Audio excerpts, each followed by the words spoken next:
can't really see it doing anything.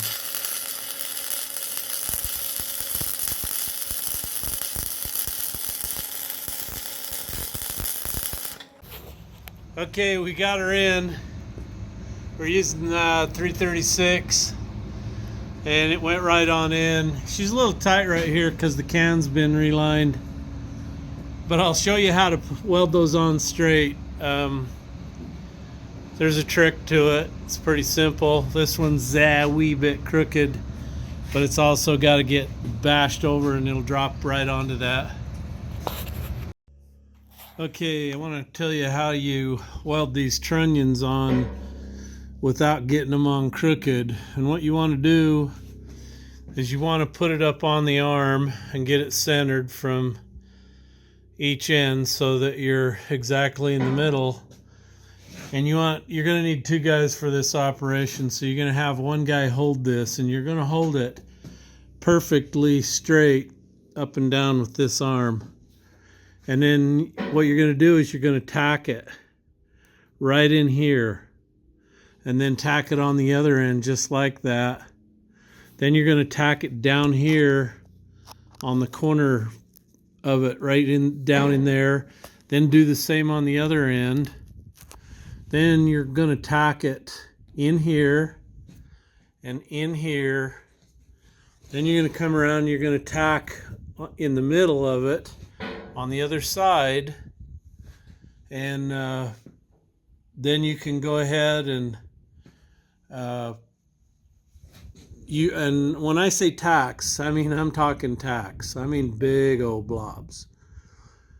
And because of the way this is built, you don't have a hinge point on here. So when you weld, you can't straighten it up by welding on it. It's either going to break your tacks, and that's why you got to have good, healthy tacks on there. Anyway, so what we did is Jake got it tacked really good on this back side in a couple places, and two big tacks on these ends, and then a tack right in the middle. Then he ran a bead all the way down this, and I watched it, and it didn't move a bit. And then so he ran you only run one bead on this inside. He ran the bead on that, and then one more bead here, and we were done, and it stayed absolutely straight. Now, one of the things you want to do to minimize all that pull is we took the propane weed burner, and I've got a heat gun, and we heated these arms. They're still warm. I heated them to 300 degrees, and I heated them from here clear to the end of this plate that welds on there. So, and we used a 7/64 wire gun with flux core wire in it to do that. Anyway, it worked out really well. Now we did make a boo-boo over here, and we figured that if we pulled it this way a little bit, when we started welding this in here, it would pull it. Nope, it does not pull it. So I had to grind a little bit right here so I could get a socket in and tighten these nuts. But everything's good. It's good to go. Hey, want to give you an update. You may not see a video this week unless I get some time, and it's not looking good. I started on one, but I just want to give you an update what we're doing, show you all the stuff we're up to. So we're pulling off all the lower ejector wheels, repacking the bearings, put new seals in them. We've got hoses off back here. Matt took a box of hoses to Western States the other day that was so big he had to get the lift cart to get it out the door and put it in his truck. Jake has the engine reassembled. We got the cam fence fixed. I have the bell cylinder done, and you'll get to see all that. The machinist, I had him update it and get rid of the old packing style head. That's all been modified in there. That has a buffer seal, a U-cup seal, and the wiper seal on it. So that should never give us another problem. We have pulled out hoses on this one, cushion hitch, line off the oil filter over to the control valve. Had a few under there that didn't look good. I've got a couple of brand new short porta-powers coming, a 20-ton hollow center and a 20-ton just like it, only it's not a hollow center. I can't get this taper pulley off the crankshaft. I blew the guts out of my other jack, but then it was 30 years old and the barrel's scratched and I just can't make the seals hold anymore. So the jacks are supposed to be here today. I have repaired the output shaft on the rear tranny. Want to thank Brian Block for his help. He has a master's in engineering. He's one smart dude. Anyway, so what we did is this bearing cage is only $230 from Caterpillar. So I just bought a new one, and then I bought the two Timken bearings. The Caterpillar has updated the cones, so they must be a better bearing. We had this yoke remetallized, had a better finish put on it. The end of it was not square. He machined that. So I just checked that with a dial indicator, and my run out is now 2 thousandths versus like 6 or 7 thousandths before. Chuck, he's still keeping an eye on us. How you doing, Chuck? Anyway, we have the hydraulic pipe out of the bowl on the filthy whore. We have the ends off of it. I took them in to get where the O-ring seal, have that machined. They didn't look good. There's the hard nose off number 2. We just need to steam clean the grease out of that.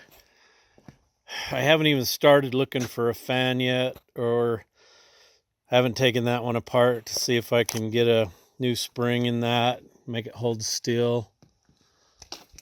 So I have just been extremely, extremely busy all week. Just go, go, go, go. Did have fun last night. Had dinner with Shane and Brian. They're hauling the Schrader. I'll post a picture of that. I'm sure most of you have seen the Schrader on Vantajets and also Southern California Earth Movers. Anyway, they're coming through on their way to California. So I had dinner with them last night. But we're not running out of stuff to do. I'm not kidding you. We've still got tons of things to do. So we've just got to keep humping. See if we can get this done. A lot of people have wanted to know, why I'm spending all this money on these old machines. And they seem to maybe think that it's a waste of time and money. Well, it's not.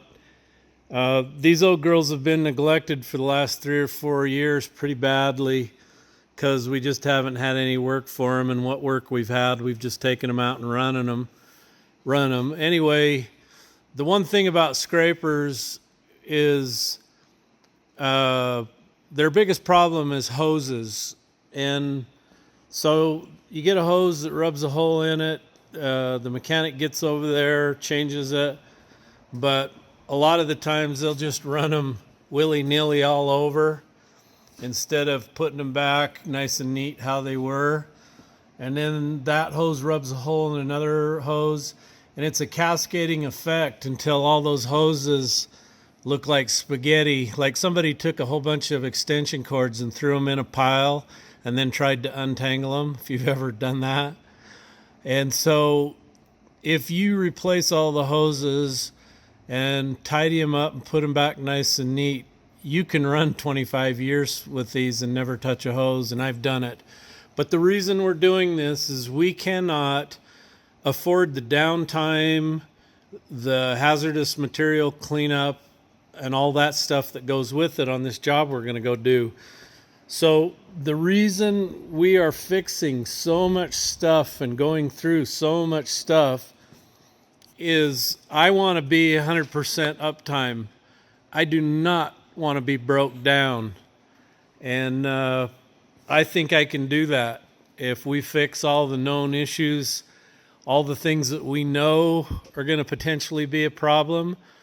My goal is 0 oil leaks, 0. Now the filthy whore, you can park it outside and it can sit there for 6 months. You will not see one drop of oil underneath the filthy whore. And you won't see it on number 1 either. This was the only one that we had a bunch of leaks with. And but we're going to get them whipped, and we're not going to have any leaks. We just don't want them. And the only thing that I know is going to leak for sure is the ejector cylinders on these. And they're the old style heads with packing. They've been updated to the newer U-cup seal and spacer. That is a better seal, but it walks back and forth in the bore and it wears out rather quickly, so you're changing them pretty regular. If I had the time, I would take the heads off those ejector cylinders. I would take them in and have the machinist convert them to the new style with a buffer seal, U-cup seal, and then the wiper on the outside like that. No more problems. That type of a setup is absolutely leak proof. But our ejector cylinder chrome is in really good shape, so I don't think we're going to have a problem there. But we had some hoses back here that needed replaced. Looks like 2 of them back here that needed replaced. And I don't really think we had any leaks on the speed change valve. We had rebuilt that not long ago. So the only other possible place we might get a little leaking is out of the differential seal. That is a really piss poor design. It's got a lip seal in there. Dust and dirt gets up under there. It goes right down in there and it just grinds on it. So that one might, splash little stuff around here, but nothing, not a big deal. So as you can see, this does have a newer style wiper in it. We have updated it, but if I had time, what I would do is unbolt the head and slide it off the ram and take it in, and inside of here I would have them machine it so that they would basically press in a chunk in there and cut the grooves. You have your buffer seal first, then your U-cup, and then your wiper seal. Anyway, that setup will make these things dry, and that's what really needs to happen. Now, Cat, their newer style heads, they're using a snap-in wiper. I don't like those. I would rather have the ones with the metal case on them. Now, as you can see, this one has little pieces of metal that will hold that in. Most of them I glue in with bearing mount, but this big one, they were wise enough to put those on there to hold it in, because that's a lot of friction on that cylinder and it could push it out. Hey, so look what's in Blackfoot, Idaho. It's the Schrader from Canada. Anyway, Shane Marzoff and Brian Craig are hauling this and a 385 on the other side of it down to Paris, California.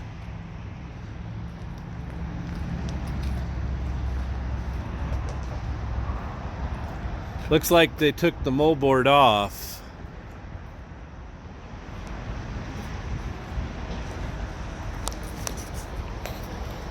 That's quite the deal.